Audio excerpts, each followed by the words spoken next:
Shiva from Hyderabad. Which Shiva? Are you the one from Hyderabad? Chhattisgarh से sir.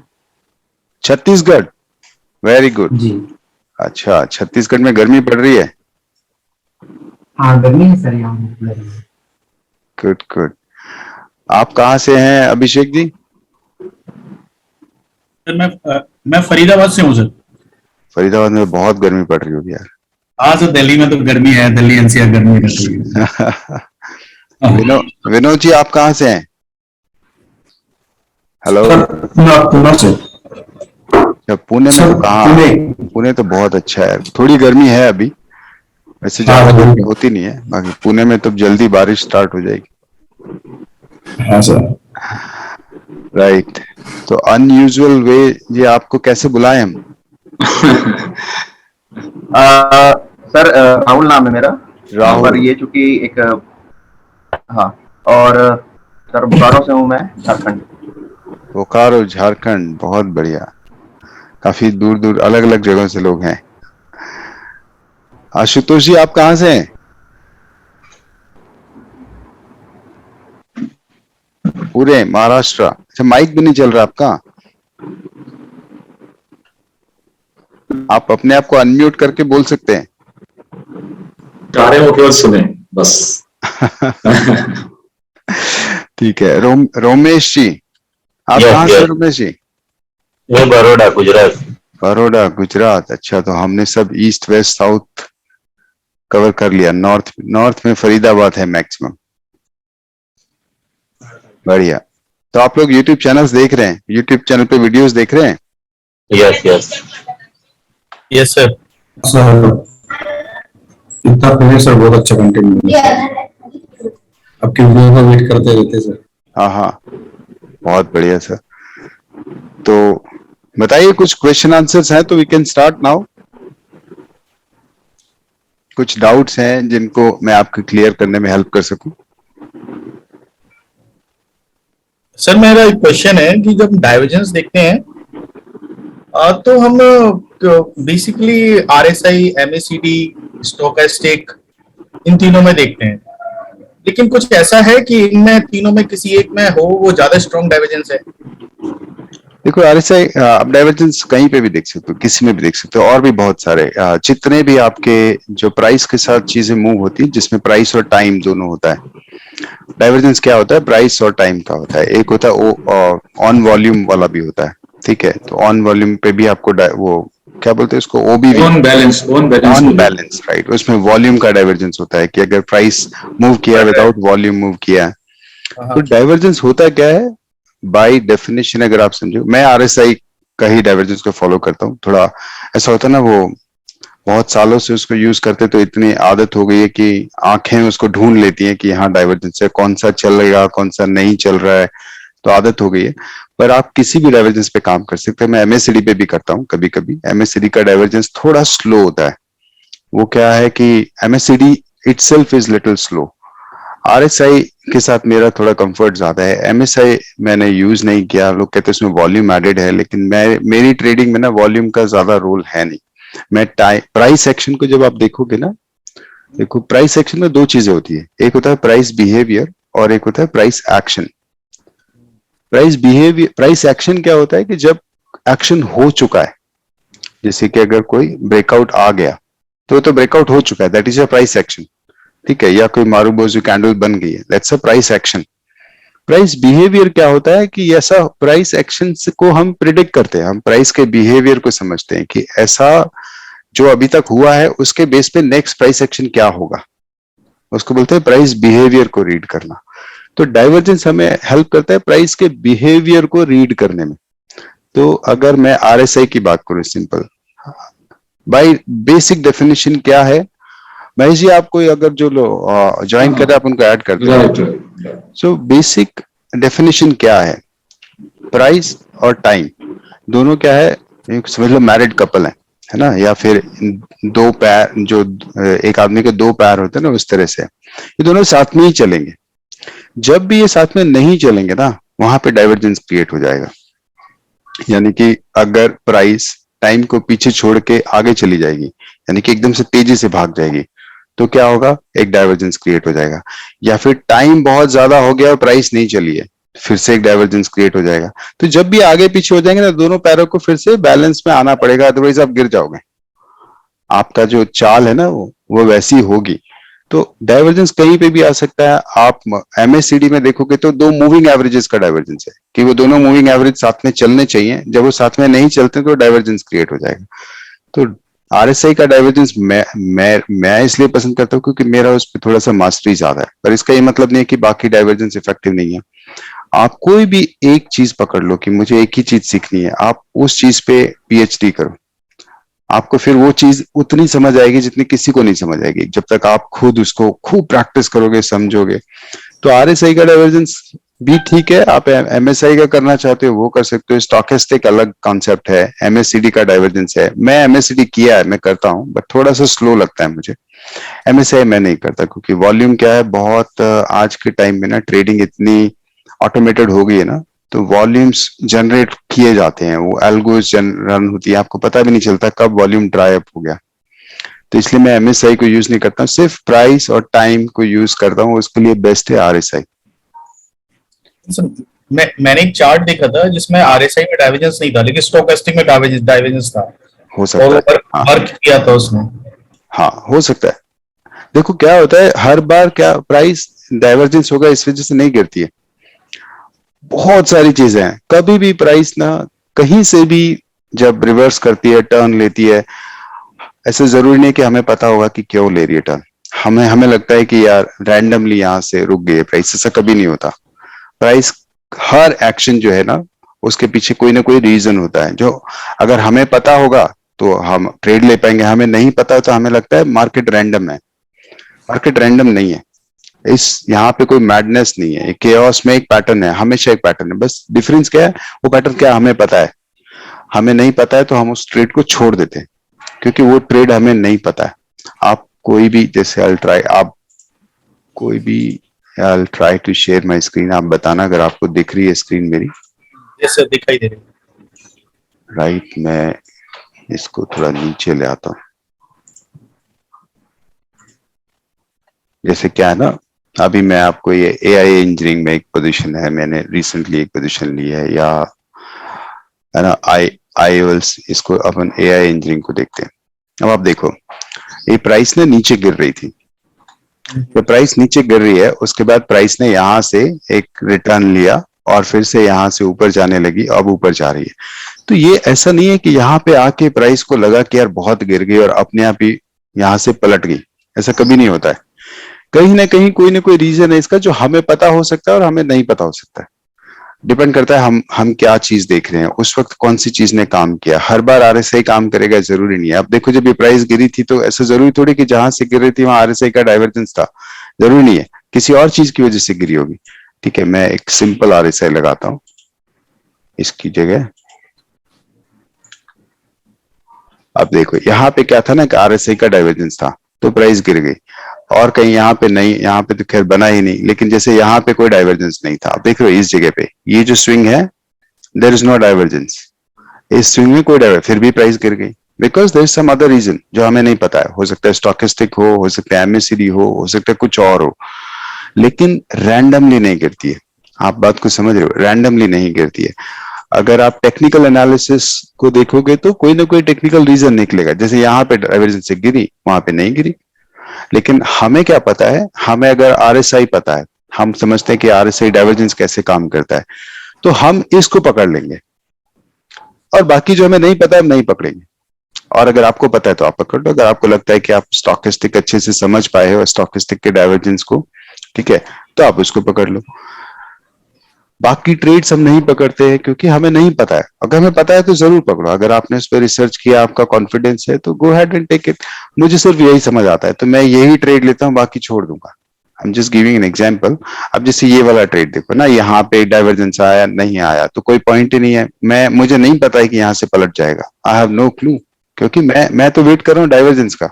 अगर if I am playing only on divergence, I will wait for the divergence, या फिर कोई और तरीका होगा मेरा। बट यहां से भी प्राइस ने देखो रिटर्न किया ना, कोई डाइवर्जेंस नहीं है, फिर भी रिटर्न कर दिया, तो there could be some reason जो हमें नहीं पता है, या आपको पता है, मुझे नहीं पता है, किसी को पता है।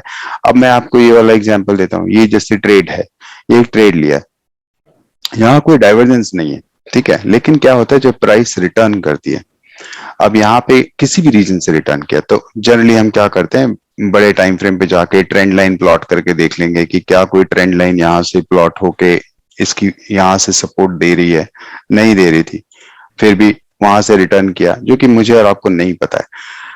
हम क्या करते हैं, फिर भी हमें तो ट्रेड लेना है, तो हम कई सारे तरीके होते हैं, जैसे आप लोगों ने, बहुत सारे लोगों ने सुना होगा, 1 2 3 पैटर्न्स यूज करते हैं। चलो ये स्क्रीन बीच में आ रहा है तो मेरी चीजें ना नीचे होती हैं यहाँ पे। जैसे अगर आप देखोगे यहाँ से प्राइस ने रिटर्न किया, अगर आपको थोड़ा सा भी समझते हो इन चीजों को, तो 1 2 3 पैटर्न होते हैं। कोई ना कोई हर आदमी का अपना एक तरीका होता है कि मैं ट्रेड कैसे लूंगा, कब लूंगा, कहाँ लूंगा, ठीक है, क्योंकि ये था लोअर हाईज लोअर लोज बना रहा है, यहाँ आने के बाद उसने एक लोअर हाई बनाया, लेकिन उसके बाद उसने क्या बना दिया, एक हायर लो बना दिया, विच इज एन इंडिकेशन कि यहाँ से ट्रेंड पलट सकता है। अगर ये इसको तोड़ देगा, अगर इसको तोड़ देगा तो क्या होगा, ट्रेंड पलट जाएगा, यानी कि वो फिर से एक हायर हाई और हायर लो बन जाएगा। एक तरीका है, यहाँ पे हम डाइवर्जेंस यूज नहीं कर रहे हैं, लेकिन अगर यहाँ पे डाइवर्जेंस होता तो नया कॉन्फ्लुएंस हो जाता है। यहाँ पे हो सकता है स्टोकेस्टिक का कुछ डाइवर्जेंस हो, या किसी और रीजन का, या फिर आप समझो यहाँ पे आप फिबोनाची लेवल्स लगा लो। मैं यहाँ से प्लॉट करता हूँ, ये मेरा हाई बना है, इस हाई को मैं ड्रैग कर देता हूँ, ये एग्जैक्टली 61.8 से पलट रहा है, तो मेरा कन्विक्शन बिल्ड होता है। तो जरूरी नहीं कि मैं डाइवर्जेंस पे ट्रेड लूंगा, मेरे पास कुछ भी तरीका हो सकता है। तो प्राइस ने जब यहां से पलटा तो ये रैंडम नहीं था, उसने किसी न किसी रीजन से पलटा। यहाँ पे हमें समझ आ रहा है कि शायद वो फिबोनाची लेवल था, इसलिए यहाँ पे उसने सपोर्ट ले लिया। आ रही बात समझ? यहाँ पे फिबोनाची लेवल था, हर बार नहीं होगा, हर बार कुछ और होगा, कोई और रीजन हो सकता है, कोई पिवट पॉइंट हो सकता है, राइट?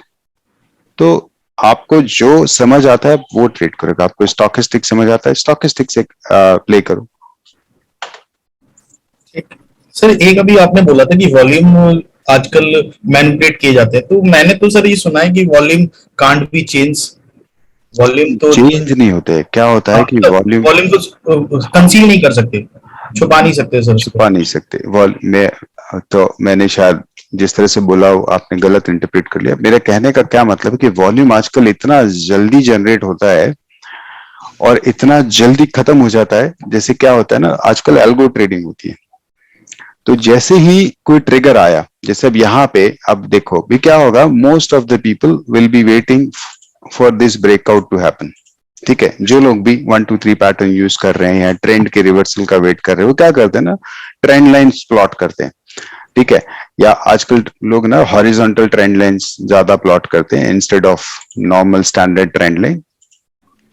तो या तो वो यहाँ पे वेट करेंगे कि इस ट्रेंड लाइन का ब्रेकआउट होगा, या फिर वो वेट करेंगे कि इस ट्रेंड लाइन का ब्रेकआउट होगा, है ना।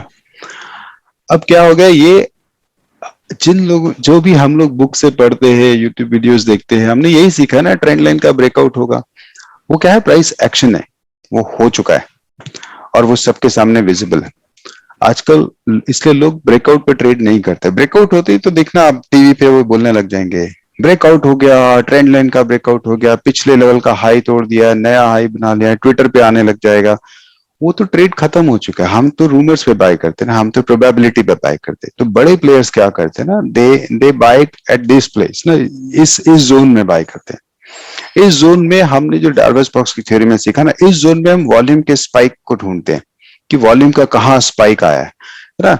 ये देखो, इस जोन में कुछ बहुत सारे लोग हैं जिन्होंने यहाँ बाय किया, समझ रहे मेरी बात। बहुत सारे लोग हैं जो यहाँ बाय कर रहे हैं और बहुत सारे यहाँ निकल भी गए, उन्होंने इतना ही खेलना था, ठीक है। लेकिन हम ये जो वॉल्यूम है ना, अब जैसे ही क्या होगा ना, यहाँ पे जो ब्रेकआउट होगा, यहाँ पे आप देखोगे सबसे ज्यादा वॉल्यूम होगा जब वो ब्रेकआउट होगा ना, और नेक्स्ट कैंडल पे वॉल्यूम पूरा खत्म हो जाएगा। क्यों होगा वो ब्रेकआउट? क्या होगा ना, यहाँ पे वो ब्रेकआउट होगा क्योंकि एल्गो ट्रेड्स होंगे। आप तो ब्रेकआउट को ट्रेड भी नहीं कर पाओगे, वहां पे एल्गोरिदम्स चल रही हैं, एल्गोरिदम्स उसको ऊपर लेके जाएंगे। और एक मेरे जैसा रिटेल ट्रेडर अगर ट्रेड करेगा ना तो लॉग इन करेगा सिस्टम में, प्राइस डालेगा, फिर एग्जीक्यूट का बटन दबाएगा, फिर उसको कोई और मैसेज आ जाएगा कि आपके पास फंड नहीं है, या ये एक पेनी स्टॉक है, ये करो वो करो या कुछ और करो। ठीक है, तो हम लोग तो एक दो ट्रेड लेते हैं। ये एल्गो ट्रेड्स क्या होते हैं, ये फटाफट फटाफट फटाफट थाउजेंड्स ऑफ ट्रेड जनरेट होते हैं, और जैसे ही उनका प्राइस आया, ये जब जब जब एल्गो ट्रेडिंग होती है ना, तो आपका टारगेट भी फिक्स होता है, स्टॉप लॉस भी फिक्स होता है, because there is no human intervention. तो इमीडिएटली एग्जीक्यूट होगा ट्रेड, और जैसे उनका टारगेट हिट होगा वो वापस एग्जीक्यूट हो जाएगा। वो जो वॉल्यूम है ना, आप उसको उसके भरोसे पे ट्रेड नहीं कर सकते हो। इसलिए हम क्या करते हैं, प्राइस के बिहेवियर में देखते हैं कि वॉल्यूम पहले से जनरेट हो रहा है क्या, क्योंकि यहां वाला जो वॉल्यूम होगा ना, आप देखना इमीडिएटली प्राइस क्रैश होकर वापस नीचे आ जाएगी। तो मैं उस वॉल्यूम की बात कर रहा था कि जो वॉल्यूम तो है, ऐसा नहीं कि वॉल्यूम नहीं है, बट वो जो वॉल्यूम है ना, वो मेरे और आपके रिटेल ट्रेडर का नहीं है जो कि होल्ड करेगा या जिसको टाइम लगेगा बेचने में। ये एल्गो ट्रेड जो होती है ऑटोमेटिक ट्रेडिंग, तो उसका वॉल्यूम है जो कि आपके और मेरे सोचने से पहले खत्म भी हो जाएगा। हम तो सोच भी नहीं पाएंगे और उससे पहले वो खत्म भी कर देगा। जैसे कि अगर जहां पे आप देखो ये जो दो बिग स्पाइक्स आई हैं, वो स्पाइक यहाँ पे खत्म भी होगी, है ना। हम लोग तो इस भरोसे में बैठे हैं कि ये स्पाइक्स आई हैं, अब तो ये ऊपर जाएगा, और हो सकता है जिसने स्पाइक जनरेट की थी उसका टारगेट भी अचीव हो गया और उसने खत्म भी कर दिया उस ट्रेड को। तो मेरा क्या कहने का मतलब था कि ये जो वॉल्यूम होता है, ये आजकल वॉल्यूम आपके इतना जल्दी जनरेट होता है ना। आपने देखा है पहले कभी ऐसा होता था कि प्राइस ना एक दिन एक हफ्ते में ही 70% भाग गया एक स्टॉक, ऐसा पहले कभी नहीं होता था। या फिर निफ्टी होता था कभी, आपने देखा है सेंसेक्स निफ्टी को कभी कि 1000 पॉइंट्स एक ही सेशन में ऊपर नीचे जा रहे हैं, 2000 1500 पॉइंट जाते हैं। ऐसा रेयरली होता था। 2008 के बाद जब क्राइसिस आया था, तो पहली बार मैंने देखा था कि सेंसेक्स पे आपका उन्होंने ट्रेडिंग बंद कर दी थी, बिकॉज सर्किट हिट हो गया था ट्रेडिंग सेंसेक्स का। 1500 पॉइंट एक बार में चल गया था, तो सर्किट हिट हो गया। कभी नहीं हुआ उससे पहले और उसके बाद भी कभी नहीं हुआ। लेकिन अभी पिछले 2 साल में आप देखोगे तो ऐसा कई बार होता है, 1500 2000 पॉइंट सेंसेक्स ऊपर चला जाता है, क्योंकि वो सब एल्गो ट्रेड्स हैं। अब वो बहुत नॉर्मल हो गया, वो एकदम से ऊपर जाता है, एकदम से वापस नीचे ले आता है। ऊपर 600 पॉइंट गया, 400 पॉइंट वापस नीचे आ गया, फिर 700 पॉइंट ऊपर चला गया। ये मैं और आप ट्रेड नहीं कर रहे हैं। This is not real volume. मतलब वॉल्यूम तो है, but this is machine generated volume, जो कि उसके बेस पे अब ट्रेड लेना बहुत मुश्किल है, क्योंकि वो एकदम से आपका आरएसआई के सारे एमएसआई के इक्वेशंस बदल देगा।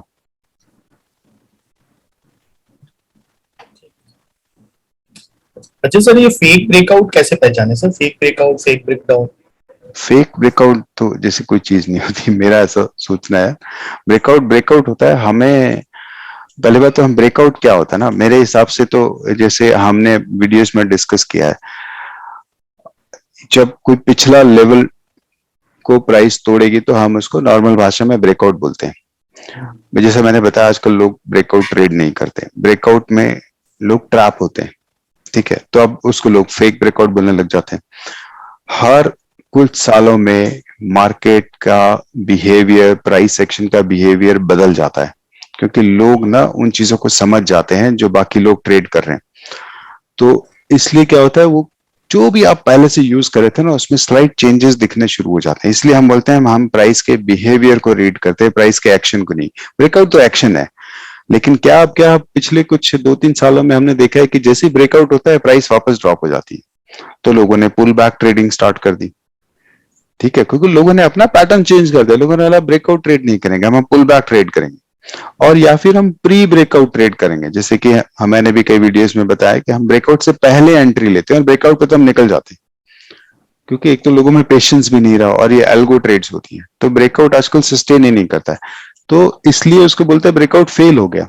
बट उसी के साथ जब आप उसको रीड करते हो, उसी के साथ आपको समझना है कि ये ब्रेकआउट लगा बार बार फेल होते हैं। बहुत अच्छा सेटअप था, सब कुछ अच्छा था, सब मीडिया चैनल्स ने भी बोला कि ये बहुत अच्छा है, स्टिल ब्रेकआउट फेल हो गया, क्योंकि लोगों ने प्री ब्रेकआउट प्री एंट्री ले ली थी। लोग तो ब्रेकआउट से पहले ही एंट्री लेके बैठे हुए थे और ब्रेकआउट होती एग्जिट हो गए। तो ब्रेकआउट तो हुआ है, वो फेल नहीं हुआ है, लेकिन लोग एग्जिट कर जाते।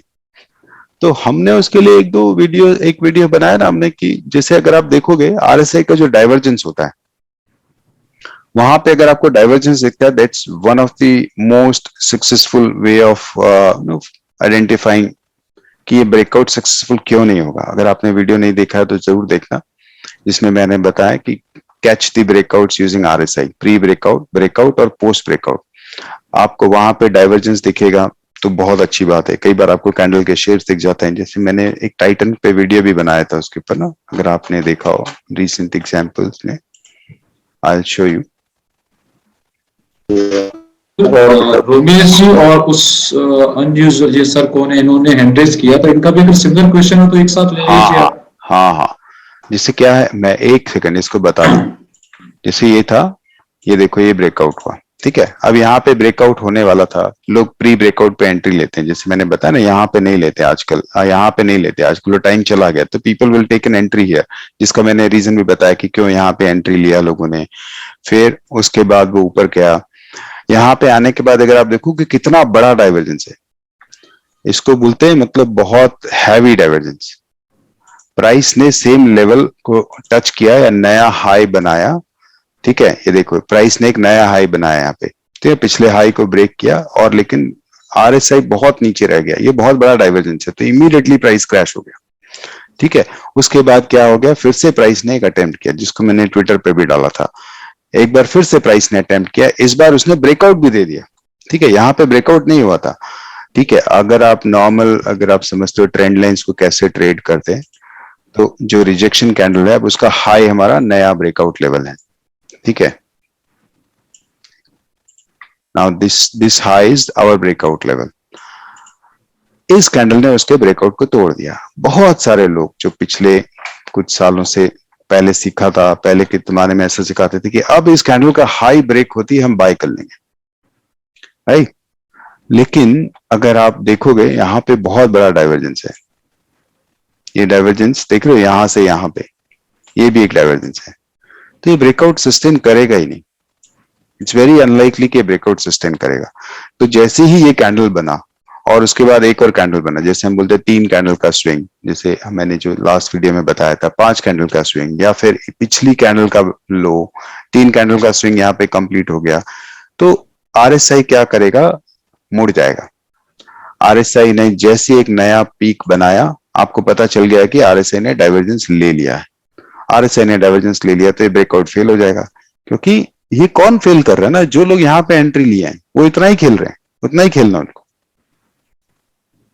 कुछ समझे। तो आरएसआई एक बहुत अच्छा तरीका है। जैसे मैंने बताया, volume is no more a good तरीका। जैसे कि पहले के जमाने में लोग बोलते थे फेक ब्रेकआउट को पहचानना, तो देखो उसमें वॉल्यूम था क्या। अब आप देखो यहाँ पे वॉल्यूम का स्पाइक था, दिख रहा है आपको कितना बड़ा स्पाइक था। नॉर्मल एवरेज वॉल्यूम जो है ना, ये लाइन है आपका, उसके ऊपर उससे डबल वॉल्यूम था। अगर आप पुराने जमाने के तरीके से अभी भी इसको ट्रेड करते इस ब्रेकआउट को, तो आपको लगता है ये तो बहुत सक्सेसफुल ब्रेकआउट है, क्योंकि वॉल्यूम आ गया। लेकिन ये ब्रेकआउट सक्सेसफुल नहीं होगा, और ये नहीं हुआ, रीजन है ना, वॉल्यूम से नहीं होता आजकल, वो टाइम खत्म हो गया। ये मेथड्स बदल जाते हैं, हर कुछ साल में मेथड बदल जाते हैं, और जितना आप चार्ट पे टाइम स्पेंड करोगे, जितना इनको ऑब्जर्व करोगे, तो आपको अपने आप समझ आने लगेगा कि क्या बदल गया है, क्या नई चीजें आ गई हैं, जो चीज पहले चलती थी अब क्यों नहीं चलती है, अब वो चीज में क्या चेंज आ गया जिसको मैं चेंज करूंगा, तो शायद अब वो मुझे समझ आ जाएगी